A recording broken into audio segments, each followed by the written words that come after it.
Welcome back to Dad. Did we just break America? I'm Skylar, your resident Gen Z doom scroller. And I'm Corey, your cynical Gen Xer. So, Dad, we're like a week or two into the new year, I and know. Happy New Year. Happy New Year to everybody. It's pretty wild out there in 2026. It's getting a little scary. Yeah, I don't know that I like it here, but we're only a couple weeks into the new year, and it's already a really bad year for the Democrats. What do you mean by that?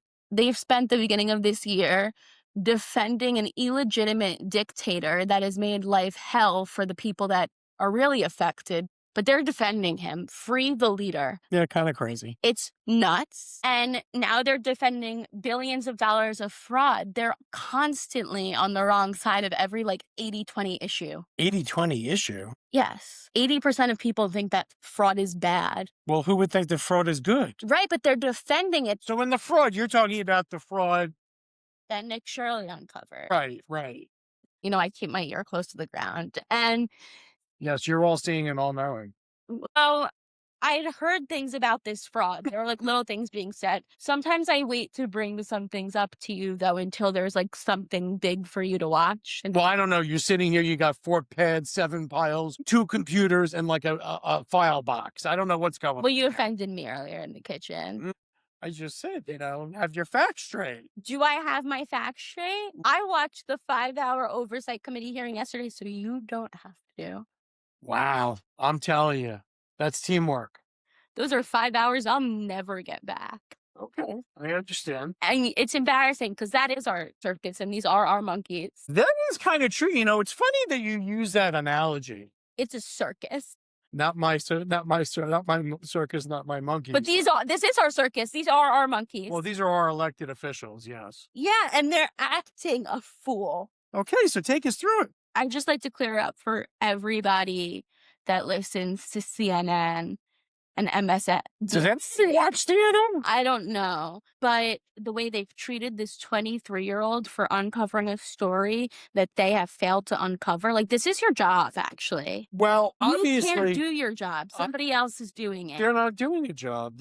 Their job is not to be reporters and report the news. Their job is to push away what we don't want people to talk about and talk about what whoever is in charge of directing the news services that we want to talk about. No, for sure. But the one thing I will say for those of you that have listened to those things and that's all you've heard, Nick Shirley's been doing this a long time.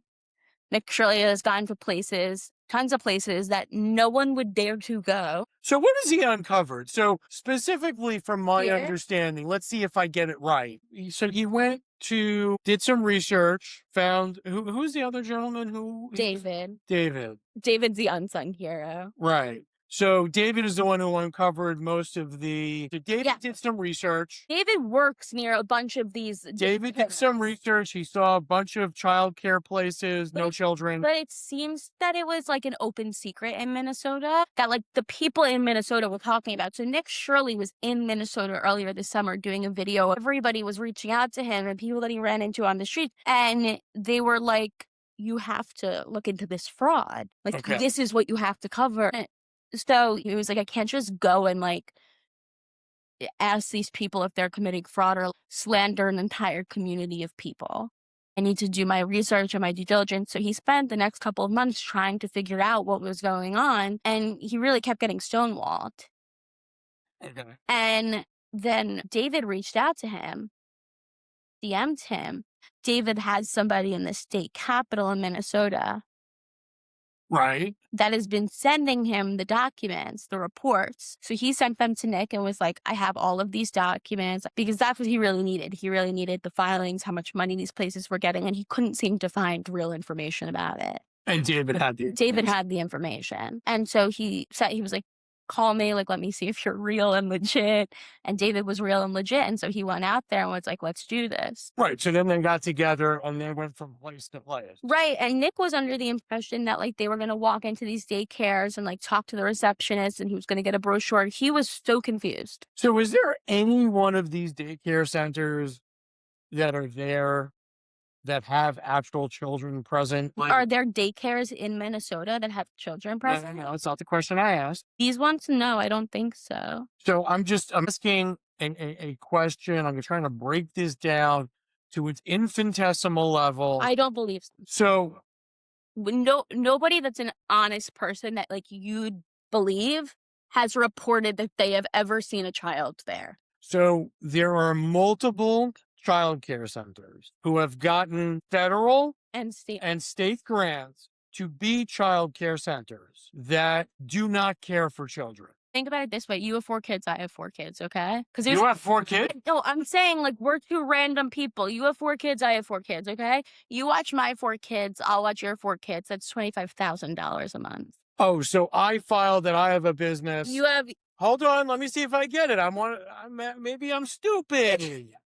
You have 4 children, I have 4 children. I file that I have a daycare taking care of your 4 kids. You file that you have a daycare taking care of my 4 kids. Effectively, between the 2 of us, we earn $25,000 a month apiece for having a daycare center, but we're just taking care of our own kids. yes. Wow. It's not a daycare. Yeah, but that's completely legal, I assume. But it's not a daycare. But it's completely legal. Well, how do you know it's not a daycare? I mean, let's play devil's advocate, Skylar. How do you There are no children there. No. That's a different story. But if I'm actually watching your kids, you have 4. That's babysitting. No. I'm watching your kids. You're watching my kids. I'm not watching my own kids. You're not watching your own kids. So how is it? That's not a lie.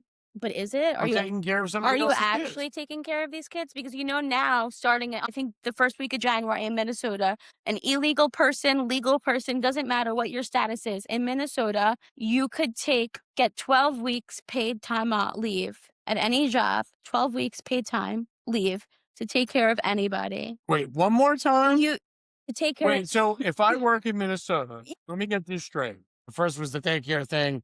Now we're at paid time off, okay? Which for all you millennials who understand that, work-life balance. This is I can get how many days? 12 weeks. Oh, 12 weeks, not 12 days. No, 12 weeks. Hold on a second. Hold on, time out. Put the brakes on. Wait a second. 12 weeks. I can get 12 weeks. 12 weeks paid leave. Yeah, paid leave program. Workers up to 12 weeks for family leave and 12 weeks for medical leave. But it's not like, people get maternity and paternity leave. Right. This isn't that. This is like, you could say, I have an aunt in Nicaragua that's having surgery and I need to go care for her. And there's no doctor has to sign off that like this person needs care. You're just taking off. Like you could be in Puerto Rico. You could be in Somalia. I don't understand. It doesn't have to be true? There's no one checking if it's true. So why not just take off the 12 weeks? You're getting paid. Wait a second. That doesn't make any sense. That's the point, Dad. None of it makes any sense. Hold on a second. Their entire system is ripe for fraud to occur. Wait, just hold on a second. So I can go take care of anybody. Allegedly. I don't even have to be related to them. No, just a friend. Do I have to know them? No. So I could walk up to some old lady walking across the street and say, hey, I'm going to take off 3 months worth of work to take care of you. You don't have to do that because you don't have to prove to your employer that I took care of anybody. Oh, so it's even worse. So I don't even have to have a person to take care of. I can just say, I had to take care of somebody and I have to take 12 weeks off and your employer has to pay you the entire time. And has that been challenged federally? It just started. Interesting. So going back to the fraud. So listen, you saying that you're running a daycare and me saying that I'm running a daycare, maybe that's how you start a business. You're taking care of my kids. I'm taking care of your kids. And maybe that's my business. I take care of Sky's kids. What's the difference? It's weird is what's the difference. It's not weird. It's possible that I mean, we buy we rent this building, we black out the windows. What's going on there? Well, I guess yeah. So, I mean, blacking out the windows, that doesn't really make much sense to me if we're running daycares. No, it's like creepy. It's like really bizarre. So each individual daycare center is licensed to have a certain number of children under its daycare license. For the funding. Okay. So they went to Sweet Angel Childcare Center. Okay, childcare.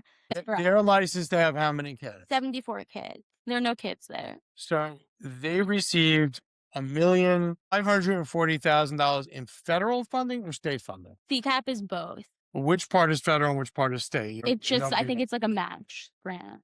Okay. So it's a grant. It's not a loan. No, it's So let me get this straight. Wait. Take a step back. Time out. Let's back up. CCAP is Minnesota's childcare assistance program. It's a joint state-federal program to help low-income families afford childcare. So it subsidizes the cost of the childcare. Instead of the families paying for it, Yeah, the state and federal government pay for it. yeah. Okay.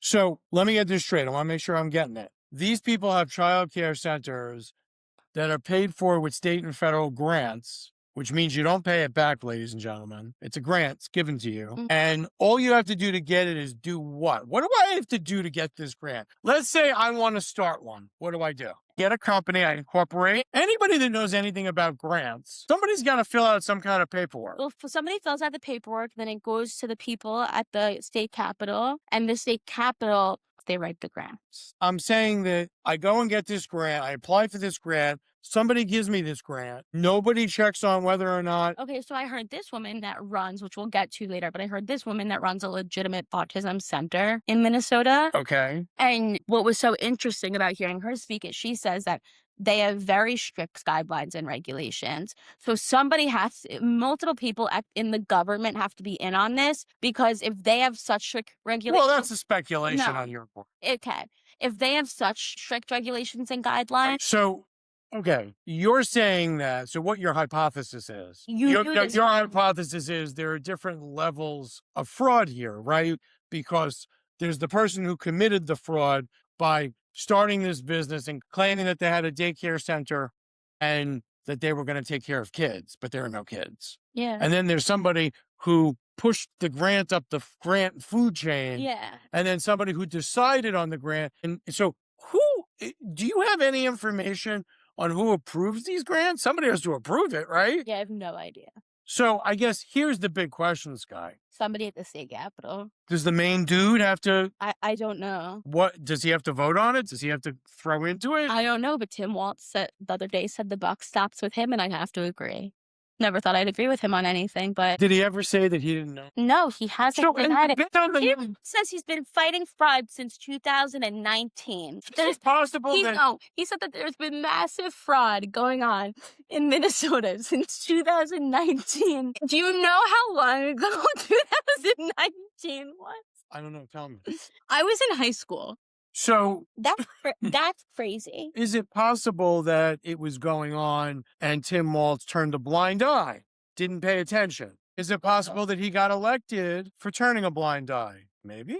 Well, before this came out, I really thought that there was something weird about Tim Waltz. I really was pained that we had Kind of like a screw loose. like I was pained that we had to experience him as a nation. It was awful. Kind of like the lights are on, there's nobody home. Nobody home. And he just behaved weirdly, and he said that he was a knucklehead. And I thought maybe he's just a knucklehead. Like there's something, he's bizarre. But how much money have these people uncovered that's been given as grants to a place that has no children?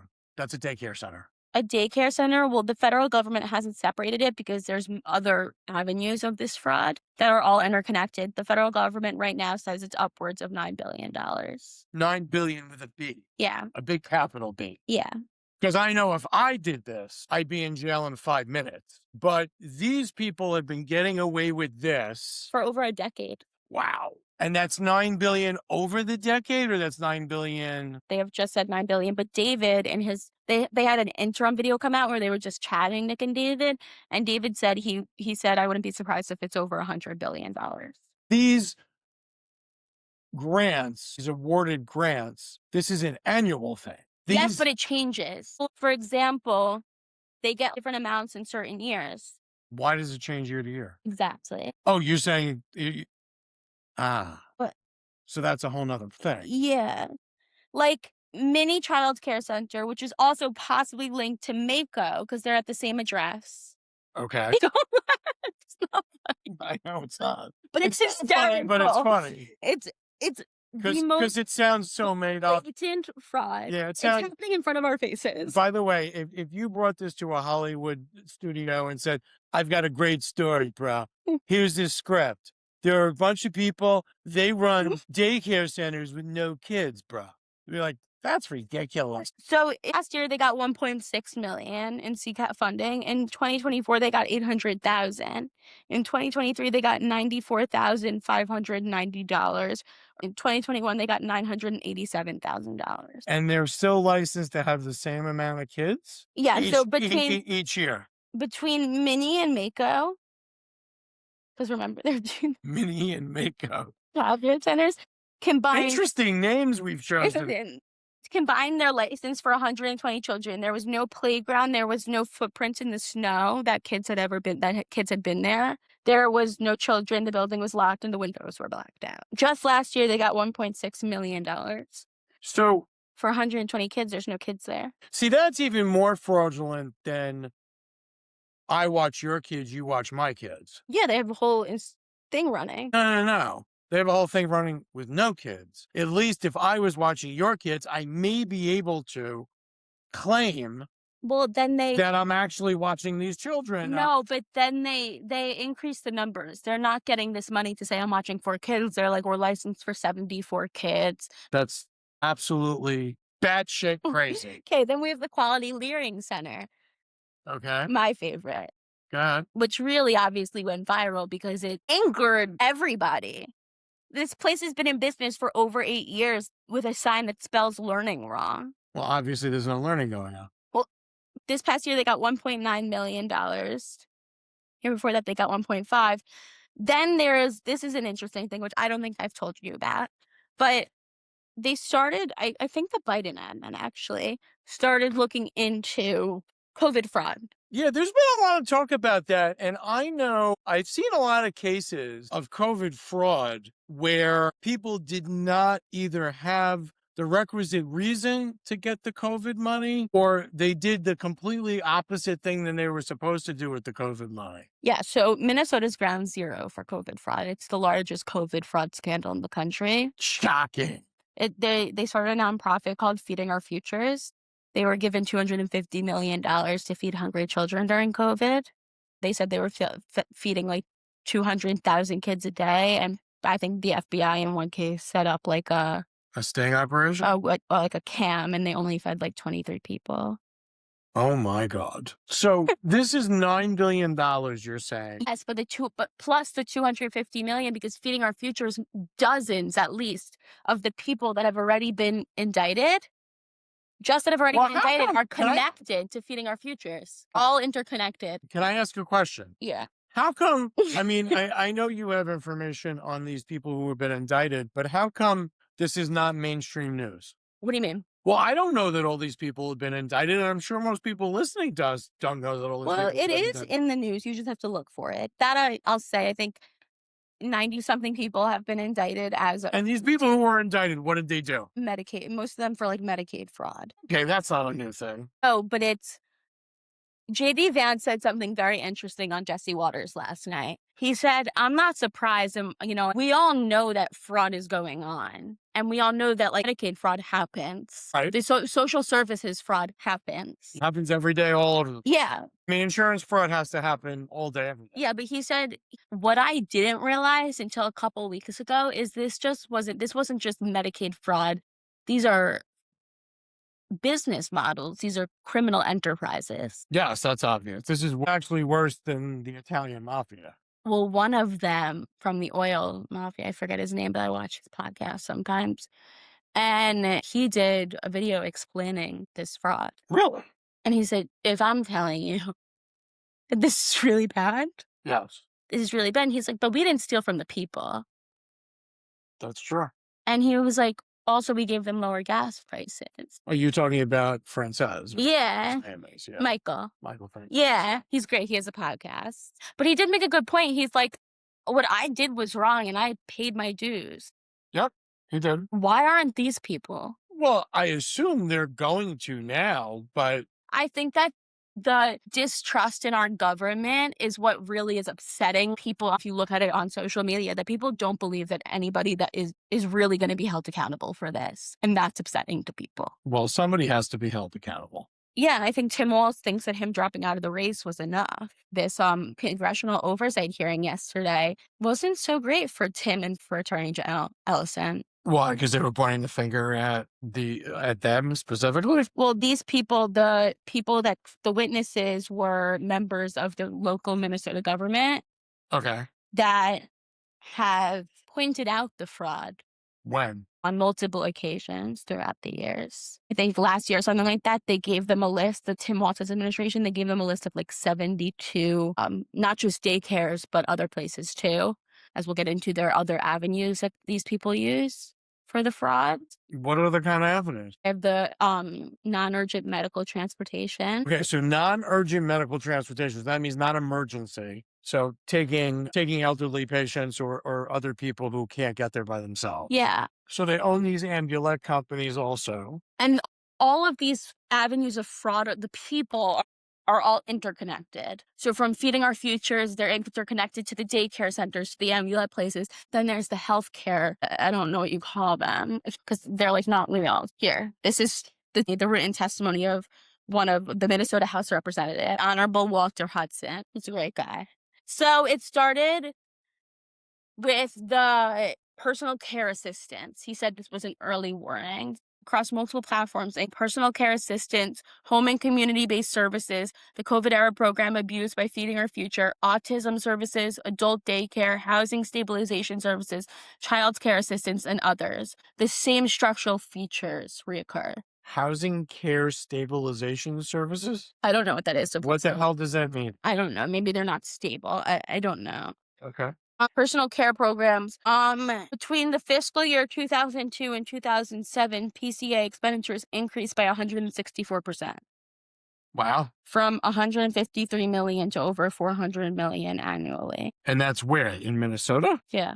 Without a corresponding expansion in oversight capacity. So people just went and did this and got a grant to do this? Is that what you're telling me? Yeah, and this guy was basically saying that there was an oversight structure in place for the increase in dollars that were going out the door. So it would seem to me, and call me crazy, it would seem to me that whoever is greenlighting or deciding who gets these grants and who gets paid is really the person whose fault it is.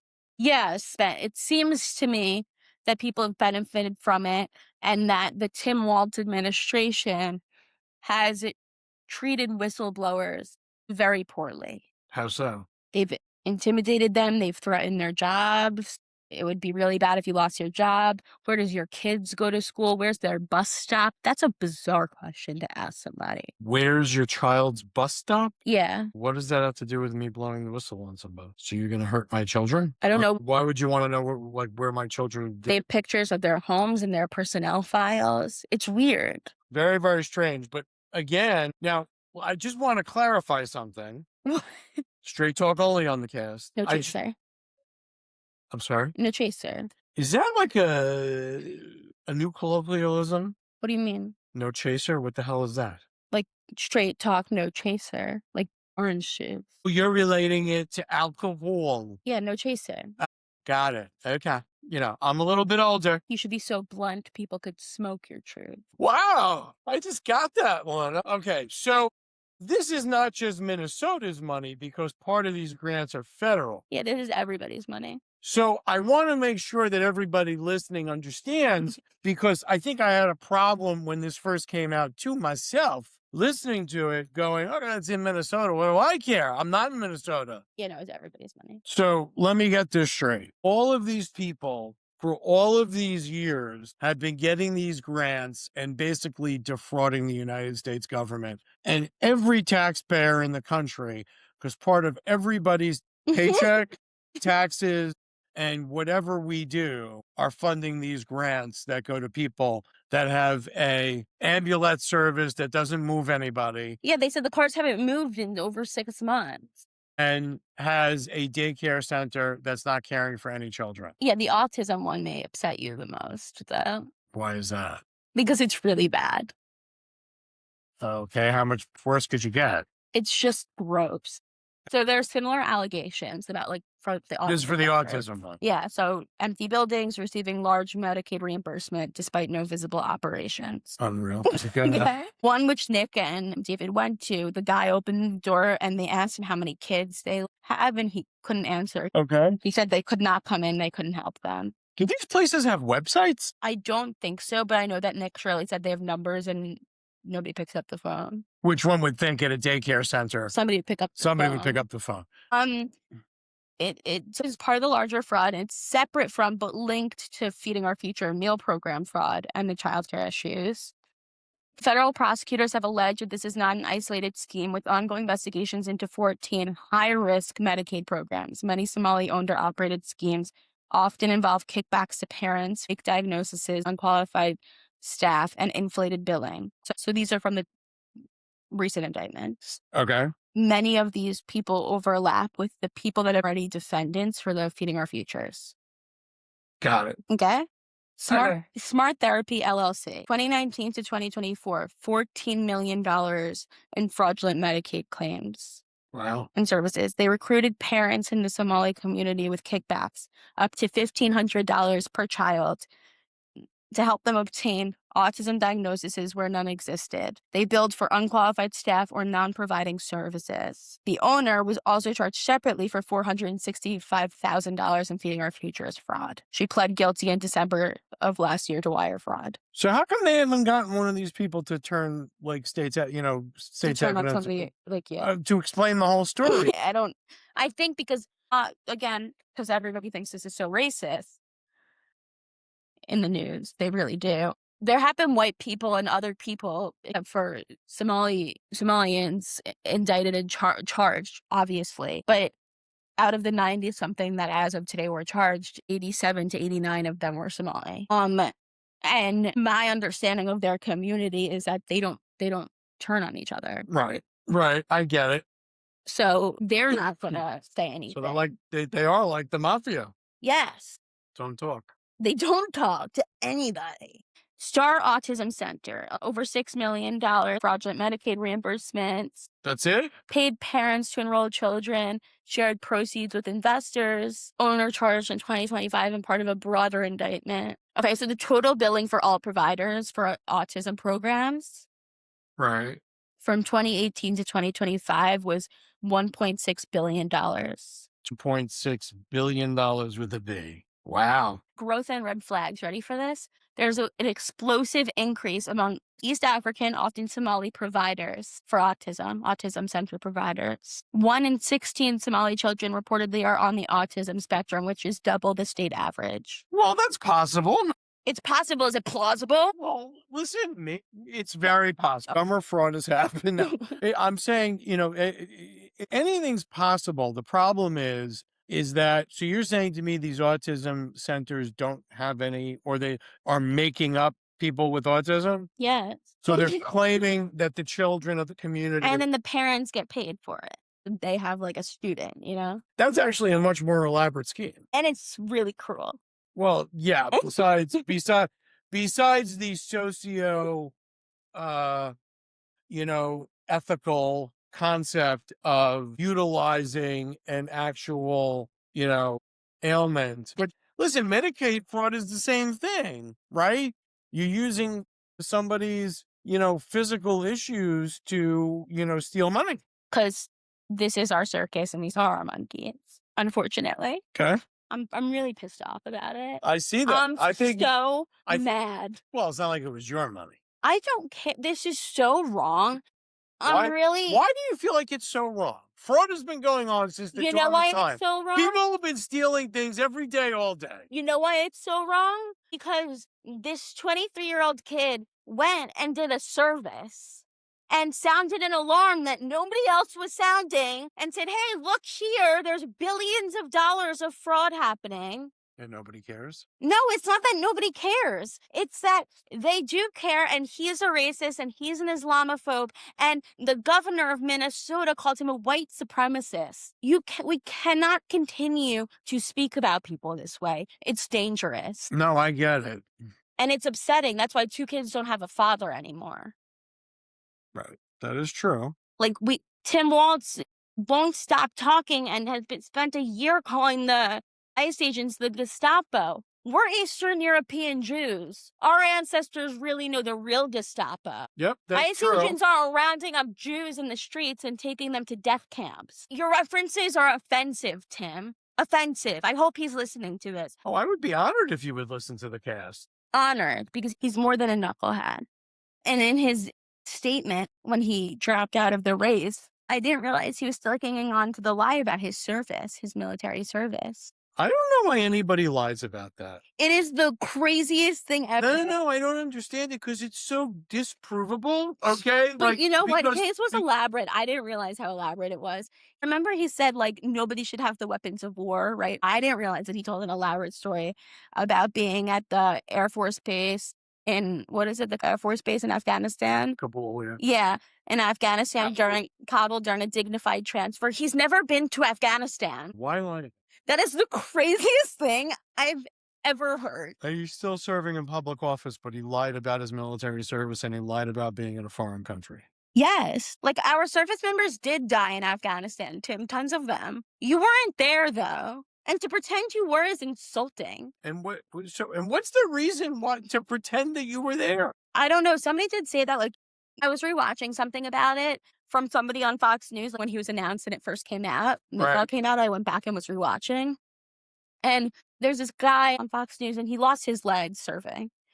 And so stolen valor is really offensive to him. Yeah, sure. And he was like, by the way, you're making your service seem like it's unimportant, number one. He was like, there are people that cook in the kitchen in the military and like they do a job. It's an honor. Yes. It's an honor to serve your country in whatever capacity you serve your country in the military. Yeah, I don't know why you have to lie about it. I guess to project some other kind of persona to the electorate, right? You're some tough guy. But again, at the end of the day, it's so provable or disprovable. Your military records are pretty much, second to none. His unit is still alive, and they did go to Afghanistan, and Tim didn't go with them. It just doesn't make any out sense. It doesn't make any sense. And ran for some office.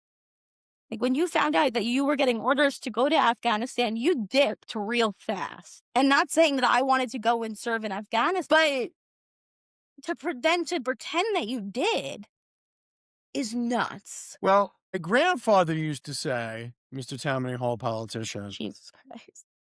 hey, it's so relevant. So relevant. The fish only stinks from the head. And I guess Tim's right. The buck does stop with him. He is to blame. But you know what? He wants to point out that the buck also stops with him for his successes, and he wants us to pay attention to those too. And you know what, Tim, I'm sorry. I can't help I'm not paying attention to your successes. I want to share this fact about Tim Walz because this is interesting. Remember, like, there was a bunch of people that were on the short list to become Liz VP. Yes. Tim Walz was on the list, but nobody knew who he was. He had no name recognition. Right. Nationally. Right. So it was very confusing why she chose him. Well, the campaign reported raising approximately $36 million within the first 24 hours that he was announced, which is the most that a candidate has brought into a campaign ever, allegedly, in one day. And that came from the Somali community in Minnesota? I don't know where it came from, but nobody knew who he was. So how exciting and invigorating could Tim Walz could have been? Nobody knew him. That is a very interesting tidbit. Like, it's bizarre, you know? Because I'm really engaged in politics, and I had no idea who he was, and I was okay. Listen, let's hope that's not it, but you never know. No, it's a little weird, though. His Lieutenant Governor Flanagan, she told the people a couple months ago to put their bodies on the line. As in trafficking? No, as in, like, put yourself in harm's way. For what? For fraud? To protest ICE. Well, obviously that brings us to today's topic. Well, yesterday and today, I guess, right? Right. Well, it's ongoing topic, which is we could call it a murder, we could call it a shooting. She was killed, and that's awful. And okay, let's take a step back. If you want to really unpeel the onion. Are you telling me I'm nuts? No, I'm not telling you you're nuts. I mean, any more than I would ordinarily tell you that you're nuts. But listen, there are normally three sides to every story. There are both sides, right? Yes, but And somewhere in the middle is the truth. these people are trained agitators. Okay, but at the end of the day, right, there probably were other options than shooting the woman directly. Yes, in hindsight, but if you're a federal officer, right, and you have a split-second decision, there is a two-ton vehicle coming at you. What exactly would you do? I guess that may be my reaction. Right, like, Again, you know what? I think the problem with this whole situation is none of us were there. None of us are ICE agents. None of us put our lives on the line every day to try to keep America safe and having illegal aliens get out of the country. Everybody's judging what went on. So there are videos. I get it. Somebody took their life into their hands by trying to drive over law enforcement. Now, I'm assuming that here in New York, if you tried to drive over a police officer, you may not get shot and killed, but the reaction may be a firearm in some way, shape, or form. I'm not sure. Well, I guess, listen, law enforcement is supposed to give a proportionate response unless they are afraid for their life. I think he was afraid for his life. I understand that, but This happened to him 6 months ago in Minnesota. yeah. So again, as I said before, we all don't know what was going through the mind of the person she tried to run over. We all don't know what has happened to that person before. We don't know, again, why is she driving away or trying to drive over Also, they kept asking her to law get out of her enforcement? car, and she wouldn't get out of her car, that she was stalking them all day. Again, you take your life into your own hands. Very simple. Everybody listening should take this, Take this to the bank. take this to the bank as sure as I'm talking. Truth so blunt you could smoke it. No matter what form of law enforcement someone is, someone tells you to get out of your car. You get out of the car. Well, You don't ask for a fighting, lunatic. right. Fighting with law enforcement could wind up like this. Well, Bill Ackman said something interesting about like what you just said. Acting like this with law enforcement is guaranteed to not end well. While I'm so sorry that a woman is dead, and that is absolutely horrifying and Yes. awful. Yes, it is. It did. First of all, law enforcement's wrong also because it didn't have to end that way. No, it didn't. But you put people in a situation, number one, and you also put citizens in a situation when you call people the Gestapo. Again, it didn't have to end that way, unfortunately. And I guess there's been a big history of people of certain ethnicities and people of certain genders and all sorts of She's a things. white woman. But I understand that. I've always been profiling and always been people talking about being stopped by law enforcement. Now, this is not your local highway patrol officer stopping you on the highway or stopping you on the way home from a restaurant and you look like you don't have control of the car and you may have been But drinking. they didn't stop her. I understand that. She was blocking now. I understand that. And they are different form of law enforcement. They're not stopping you for a traffic violation. They're looking for illegal aliens.